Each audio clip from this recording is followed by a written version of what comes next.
Hello, हाय, नमस्कार। मैं मनीष कुमार स्वागत करता हूँ आप सभी के इस छोटे से परिवार के विद मनीष में, है ना।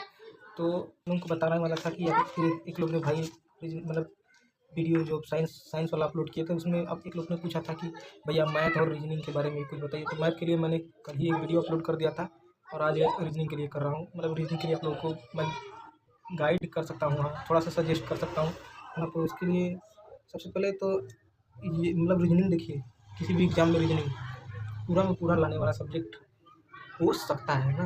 लेकिन कुछ कुछ ऐसे कंसेप्ट जैसे स्टेटमेंट एंड आर्गूमेंट्स, और उसके बाद ये सब, और कुछ कुछ चैप्टर हैं जैसे वो जो होता है इस तरह 3 ठो नंबर दे दिया, 4 ठो नंबर दे दिया, वो फिर उसके बाद इस तरह दे दिया, वर्ग दे दिया, फिर उसके 4-4 नंबर दे दिया, फिर बीच में एक गैप कर दिया, प्रश्नवाचक चिन्ह दे दिया। वो सब नंबर होते हैं, उसमें थोड़ा किसी को हो सकती है परेशानी, लेकिन मुझे तो होती है वैसे एग्जाम में थोड़ा बहुत। तो इसीलिए मेरा रीजनिंग में 1-2 नंबर गलत हो जाता है। लेकिन इस समय रेलवे का जिस तरह का पैटर्न चल रहा है ना, तो रीजनिंग में पूरा प्रश्न लाने वाला आंसर मतलब लाने वाला हो सकता है। बस आप लोगों को क्या करना है कि जब एग्जाम दे रहे हो ना, तो रीजनिंग का प्रश्न हल करते समय बहुत ध्यान से देखना पड़ता है कि लास्ट में पूछा क्या है, लास्ट में पूछा क्या है, ये वाला सब्जेक्ट मैटर करता है कि आप लोग कैसे कैसे हल कर रहे हैं। तो मैं पहले सबसे पहले अपना स्कोर बता दूँ। रीजनिंग ग्रुप डी और टेक्नीशियन और एलपी के एग्ज़ाम का तो बात ही नहीं कर सकते, क्योंकि एलपी का तो भाई उसमें कुछ फिक्स नहीं था पैटर्न, उसमें पैटर्न फिक्स नहीं था। लेकिन हाँ, मेरा एलपी सीवीटी 1 भी निकला है, मैं दूंगा उसका सीवीटी 2 का एग्ज़ाम। तो 2024 वाले एलपी से मैं 2 नंबर से रिजल्ट से फाइनल रिजल्ट से आउट हुआ हूँ। इस बार दूंगा सीवीटी 2, है ना।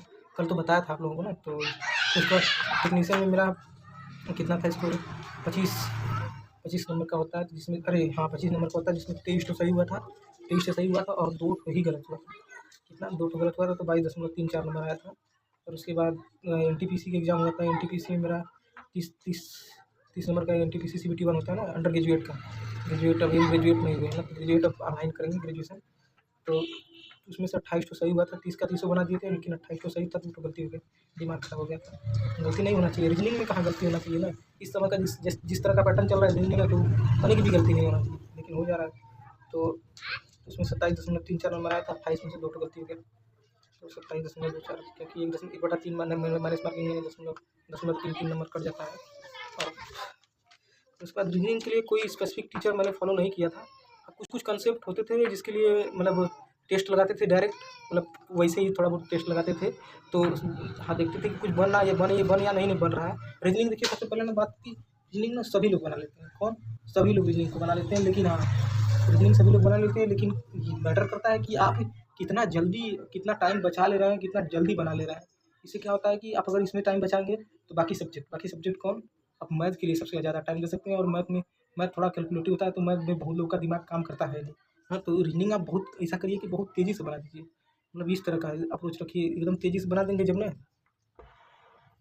मैथ, जब आप बहुत तेज़ी से बना देंगे तो आप लोग के पास इनफ टाइम बचेगा, तो आप दूसरे सब्जेक्ट पर फोकस कर सकते हैं, उसमें खोपड़ी लगा सकते हैं। तो रीजनिंग को प्रयास करिए कि पूरा पूरा बने सही, पूरा सही बने, और उसके बाद कम टाइम में बने। तो बहरहाल मैंने किसी को स्पेसिफिक तरीक फॉलो नहीं किया था, लेकिन हाँ, मतलब साइंस मैग्नेट चैनल पर ही एक टीचर हैं विकास सर करके, उन्हीं से थोड़ा बहुत रीजनिंग पढ़ा था। उसके बाद कुछ कुछ टॉपिक होते हैं, कुछ कुछ मतलब एक आध लोग से और प्रैक्टिस सेशन लिया था। हाँ, लेकिन आपको एग्जाम टाइम पर आप लोग को ना एक किसी स्पेसिफिक टीचर का प्रैक्टिस सेशन तो जरूर लेना चाहिए। मैं कहूँगा कि आप लोग विकास सर का ही प्रैक्टिस सेशन लिया करिए, है ना। विकास सर का प्रैक्टिस सेशन लिया करिए, क्योंकि वो जो पढ़ाते हैं ना भाई साहब, मतलब मस्त पढ़ाते हैं। आप लोग को किसी और का भी लग सकता है, लेकिन मैं मतलब स्पेसिफिक मैं किसी टीचर को प्रीफर नहीं करूँगा, लेकिन हाँ, मैंने जिनसे पढ़ा था, मतलब प्रैक्टिस सेट बस केवल लगाया था, थोड़ा बहुत पढ़ा था। और कुछ कुछ कंसेप्ट होता है, मैं खुद ही रीजनिंग का कुछ कुछ ऐसा अप्रोच बताऊँगा आप लोगों को आने वाले कुछ दिनों में, कि आप लोगों को इतना टाइम बचेगा कि आप लोग मज़ा आ जाएगा आप लोग का, है ना। तो चलिए, बस इतना ही कह सकते हैं। और क्या बताएं रीजनिंग के लिए, रीजनिंग तो सभी बना लेते हैं, लेकिन आप कितना तेज़ बना रहे हैं, इसके लिए कितना तेज़ बनाने के लिए ही आप लोगों को पूरा पहले सिलेबस खत्म करना होगा। और पीवाईक्यू तो धड़ाधड़, मैं ये बात बार बार हर बार ये क्यों दोहरा रहा हूँ, पीवाईक्यू पिछले साल का प्रश्न पत्र है, क्योंकि पीवाईक्यू मतलब किसी भी परीक्षा का दर्पण होता है। ये मैं बात किसी कह नहीं रहा हूँ, मतलब मैंने अपने आप से ही एनालाइज़ किया है। और उसके बाद मैंने देखा है, मैंने पीवाईक्यू लगाया, खूब टेस्ट लगाया है।